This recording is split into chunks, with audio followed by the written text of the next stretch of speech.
Semiconductor Group has been a very important group for us to follow over the last number of years. It has been a rich campaign case study for us to follow. We are going to bring the Semiconductor Group up to date today with the question, is the rally nearly over for this group? So, very important question. But to start, we're going to have a look at the intraday S&P 500 point and figure chart, and then we're going to have an analysis of a different kind of breadth indicator. I think a better breadth indicator. And if we have time at the end, we're going to look at a few reaccumulation candidates that we can study going forward. Welcome to Power Charting. I'm Bruce Fraser, your host. So glad you're here. Let's have some fun today before the Thanksgiving holiday, and we will be off next week. Okay, here we go. Here's the S&P 500. This is 5-minute data, and there's one box reversal, one point box scaling across the side. We have two counts. The smaller count is 27 columns across. So 27 columns times one box reversal times 1 point scaling. And so we have 27 less 3127, which takes us exactly to 3100. And we are there now. The lower count all across the count line takes us to 3097. We've overshot that by a little bit, but now there's an attempt to bounce back up into the area of the count range. What we would be looking for is whether a rally can take place up to the former support line, which is now resistance, or whether or not we just stall in this area. And if we stall here, then it will be a sign of relative weakness. And a rally or a bounce would show that there's at least some good demand that can carry prices back up towards the distribution area. The larger count is across the entire range, 58 points. So we have 58 times 1 times 1, which takes us from 3127, takes us down to 3069, 3057. So this is below the level of the low on this chart, and that would be a pretty normal correction for the quality of the rally that we've had since the beginning of October. So pretty normal. So what we'll do is we'll watch this first count and see how well it acts here. If it just stalls and doesn't go anywhere but just hangs out, that would be an indication that the market wants to get to this lower count. And so, and also what we would want to do, again, this is all very small time frame material, but what we would want to look for as intraday analysts is how the market goes down to this lower count. Does it form a climax? Does it create an automatic rally? Does it start to build a cause for another move, which could be down or up? And so we will watch what happens if and when the S&P gets down to these lower count levels. And we'll be studying it very closely at this intermediate count. Okay, let's turn to breadth. This is a breadth indicator of the New York Stock Exchange. There's also one for the NASDAQ. This is the percent of stocks above their 50-day moving average. So this is just a percentage of the number of stocks that are above their 50-day in the entirety of the New York Stock Exchange list of stocks on that exchange. Now, there's a couple things I want you to pay attention to here. One is that you can see across here that there is a series of lower highs across here. This is a divergence. This is the way I like to use this indicator, is look for divergent behavior at tops and bottoms. So here as an example, let's study this area. You can see that the S&P pushed up to a high, pulled back, and then tested that high with a slightly higher move. Well, notice what happened is here, this peak is lower than this peak on the indicator, and that is a upside non-confirmation. And also notice this dip here, which is in our Wyckoff terms, we might call this a sign of weakness. So you can see weakness developing as as time is spent here pushing up. So the S&P is actually disguising its intention by going up and making slightly higher highs. These are thrusts of diminishing proportion, which is diminishing momentum. And here, the number of stocks that are participating in the uptrend is no longer making new highs. And so we can see that as this rally occurred from June onward, that these new highs just kept confirming the trend was healthy and going higher. Not the case now that we have a divergence. Now, looking at this next level, you can see a similar thing going on right here in September, and we have an overbought condition, very good rally. So as long as the rally keeps making new highs, that's a sign of confirmation.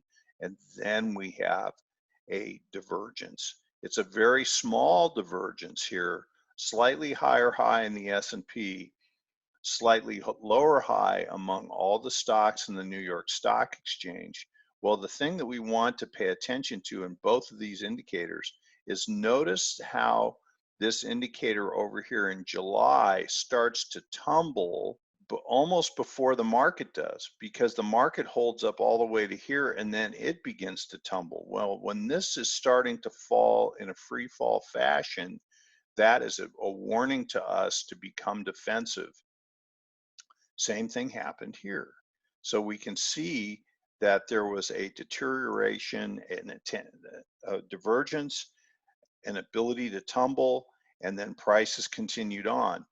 In both of these cases, these were just swing trading moves, but very useful if we are swing trading on the short side, or if we're looking for an opportunity to buy stocks at the conclusion. So over here, look what's happening. We have the S&P pushing up and making new highs throughout this little climactic surge right here. If you can see it, just a little jump, and that was exhaustion. It's exhausting the uptrend that began at the beginning of October, and then we have a turn.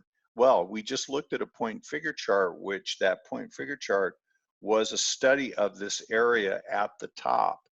And now look what's happening with our New York Stock Exchange percentage of stocks above their 50-day. It's starting to move down freely. And so as it did before here and here, July and September, it's doing it again. And what we would want to do now is see whether or not a rally can push this back up. But if it can't, this is a sign that the internals of the New York Stock Exchange are weakening and that it could produce a reaction again. I would say nothing more than a typical normal swing trading reaction, but we have point and figure counts now that go right into this area right here. So we could see a tumble down to roughly around where the long-term or the 50-day moving average is on this chart of the S&P. So all of this looks like there is the potential for a reaction to come. One more look at this type of indicator, and this is all we'll have time for today. But here we can see this is the stocks above their 200-day.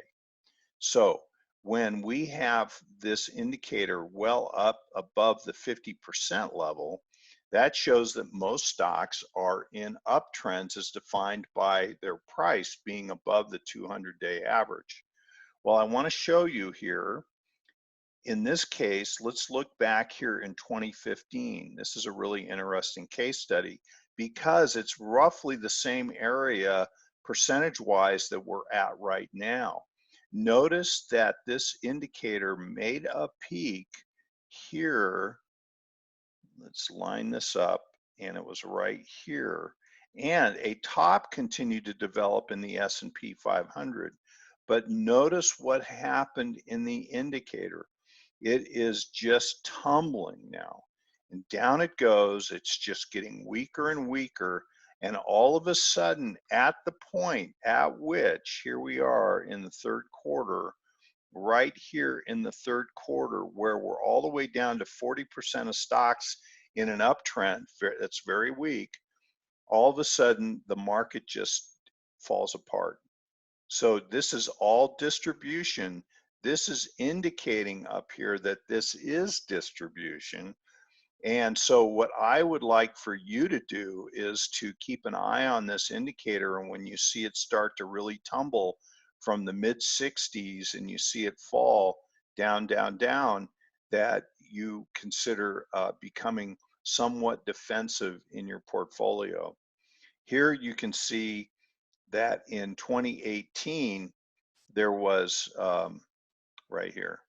So you can see that there's an attempt to push up on this climax. We've talked endlessly about this climactic run in early 2018, and this comes to another lower high. So look at this series of lower highs throughout on the way down, and then this begins to tumble, actually just almost simultaneous with this tumble in the S&P itself. But the thing is that we have a non-confirmation. We don't have a surge or a thrust that's really strong, that's able to make new highs, while the market is making new highs.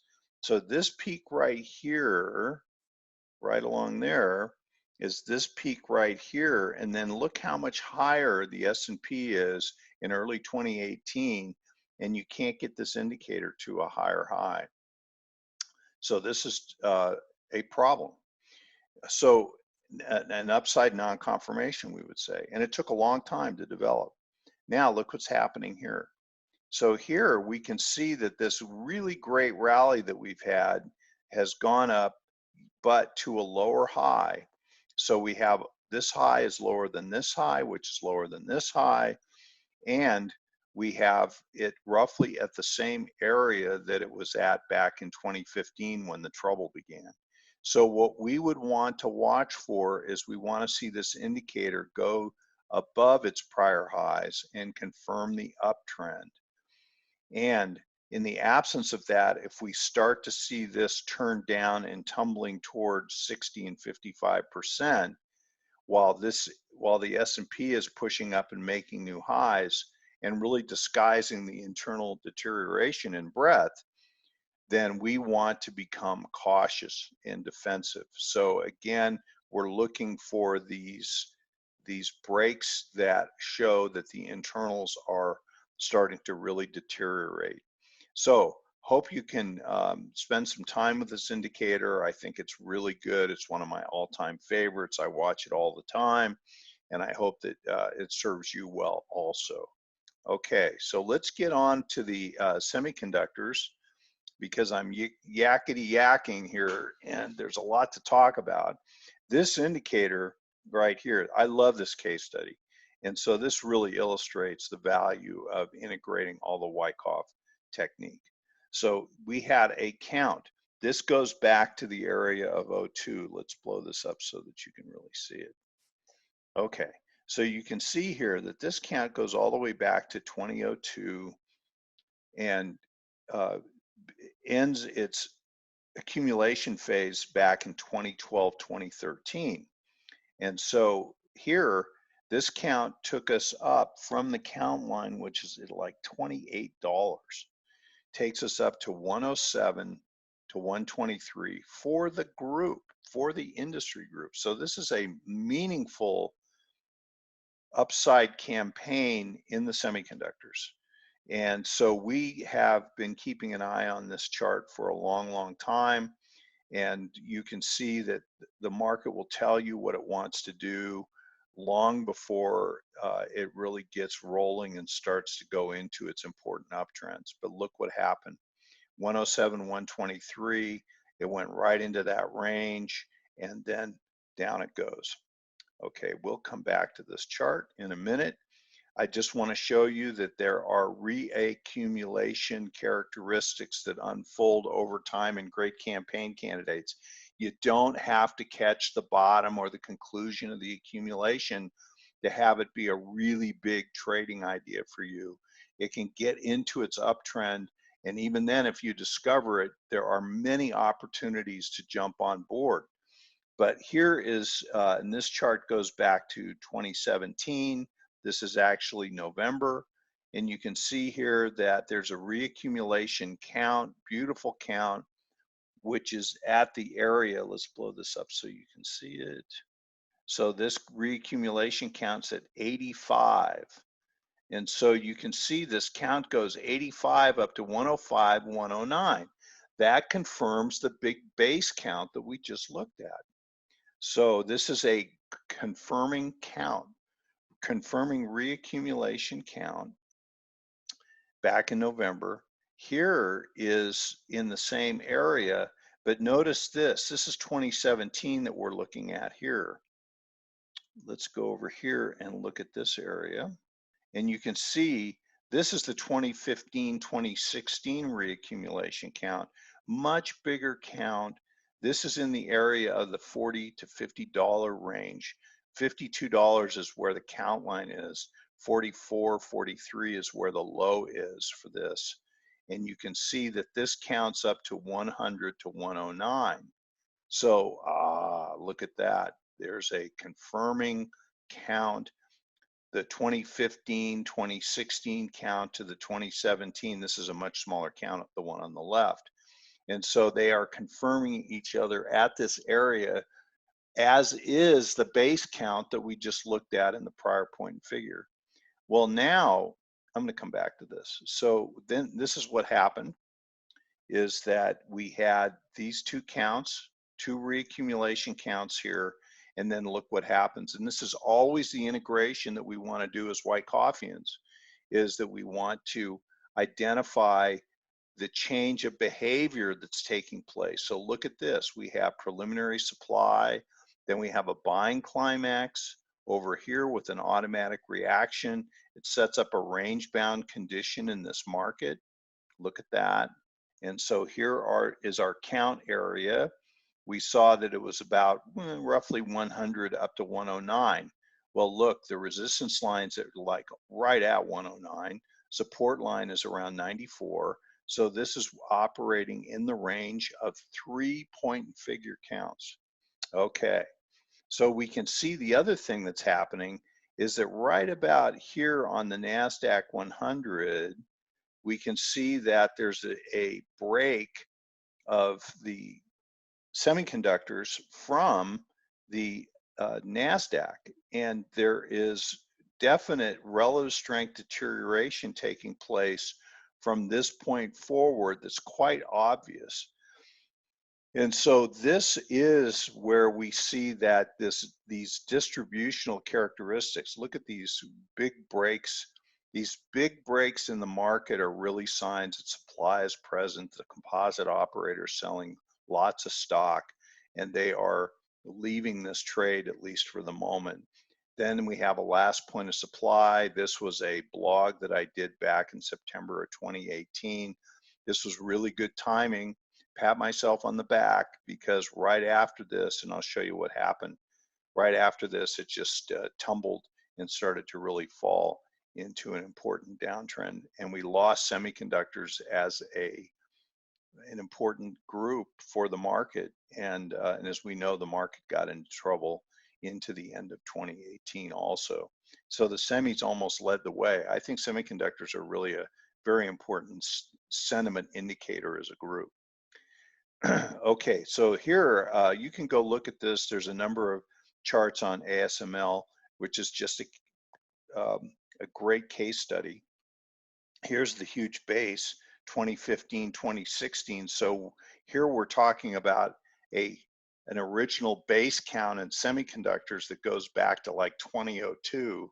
And here's a beautiful cyclical base in ASML, which is saying it wants to go into a big uptrend long after semiconductors have become a leadership group.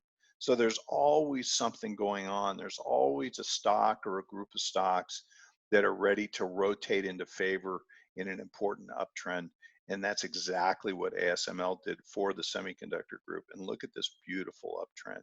It gave a count 198, 215. Look what it did. It went right into the range of that count. And then it broke down. And this was really just the beginning of a decline that took it into the area of about 145.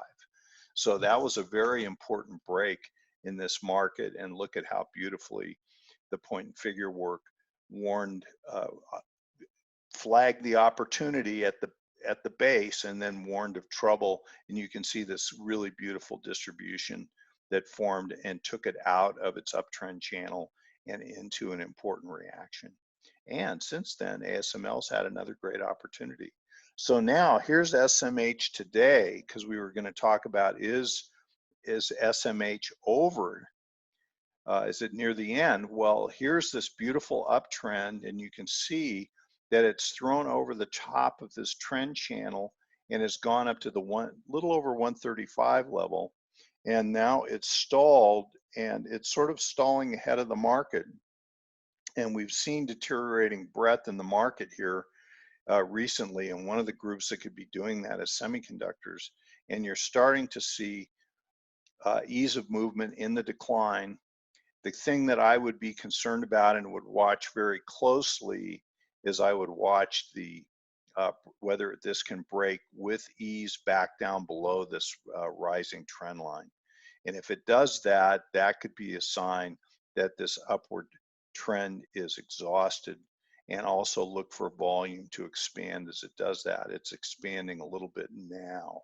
And so you can see here that there are some signs. There is a threshold. I'm bullish on semiconductors. I have been for a while. I own them.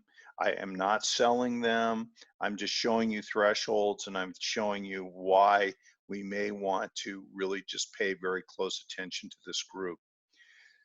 So this is the chart that we just looked at, the distribution phase. Then you can see what happened thereafter, where it broke down, had an important decline that was percentage-wise pretty stiff, but it turned around, built a cause for another move up, and this is the move up that we're looking at in the prior chart.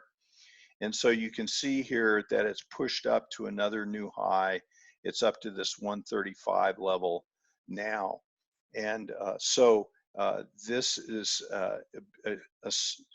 shows or indicates how beautiful the semiconductors trade, up, down, the swings, and how well they follow point and figure analysis. This is really just a terrific group with a lot of good volatility in it that we really like to pay attention to. The last thing I'll show you on this chart is look at how the volume is diminishing as it's going up. So especially here at the end, look at the volume as it's pushing up in the final push. I'm not saying it's the final push, but in this latest, most recent push, the volume is drying up, which shows that demand is not present certainly in the way that we would like it to be. So now let's go back to this chart that we had up earlier. What I did was, and I put this chart up at the middle of I think this year, 2019, but whenever you get a fulfillment of a count, and that count works so well, this is the chart that gave us the count that went up to like 109. And so it gave us a really beautiful count. Well, what you do is you extend the count. You say, well, have I taken really all the count there is to take? So I took the count over here, 31 columns, and made the count larger, and it went 137, 153. And so there is more to go. Now, we have just gotten up to that 135 plus area, which is close enough to call this a hit.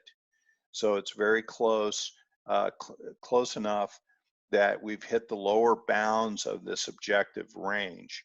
And so this is a consideration that we may have fulfilled the larger segment of this big base count that goes all the way back to 2001. Wow. So here we are, and we are looking for signs that we're reaching the end of the move. Again, I'm not suggesting that I'm getting out yet, because I also know that we could go to this 153 area, build another reaccumulation for another move. But if I see the telltale signs of distribution, then I'm going to become very defensive as it stands with the semiconductor group. Okay, so now the next thing I want to do, and I don't have a lot of time left, but I want to show you reaccumulation, because this reaccumulation is such a great thing. It's really that ASML was an example of classic reaccumulation. We see it all over the place. These structures actually appeal to me more than trying to find accumulation structures. And the thing that I want to point out about this is that reaccumulation has, the best reaccumulations have really good uptrends that precede entering the reaccumulation area. We've talked about these extensively in the past, so what I want to do is actually try to take the little bit of time that I have left and show you an example or two. So here's Fortinet, and here is a beautiful example of a reaccumulation. And so you can see that there's a, I want to be able to draw for you this. So this area, you can see this beautiful reaccumulation structure after a really dynamic uptrend. Fortinet was really just forgotten because it was in this sideways trading range for so long. And as the market was getting into a new important dynamic uptrend, Fortinet was not participating. It was just drifting lower. And so everybody was sort of disgusted with it. And I mean, I'm not saying everybody, but the people were just off doing something else. There was no activity in it. It was just dull and quiet. Well, look at this beautiful reaction. Because we don't have a lot of time left, I'm going to get right to the high points. Look at how the volume is drying up in this decline. And these are the kinds of declines that we want to really be paying attention to. Because notice this decline and this decline are steep, sharp, and sudden. And so there's the evidence of supply, but the volume is drying up. And also notice that this decline is not as deep as the prior one. And then this decline, the third one, is really dull and quiet, and the volume is quite low. And so we have a very lackluster environment.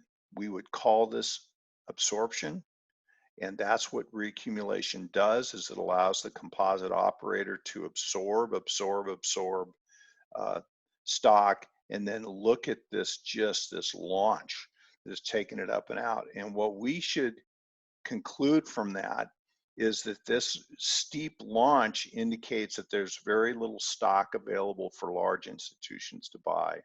The stock has been deeply absorbed all through here, and it's just in a extremely steep uptrend, which we should be very bullishly disposed to. Look for a shallow pause and a continuation of the uptrend. And with that, gotta go. So glad you were here. See you in 2 weeks.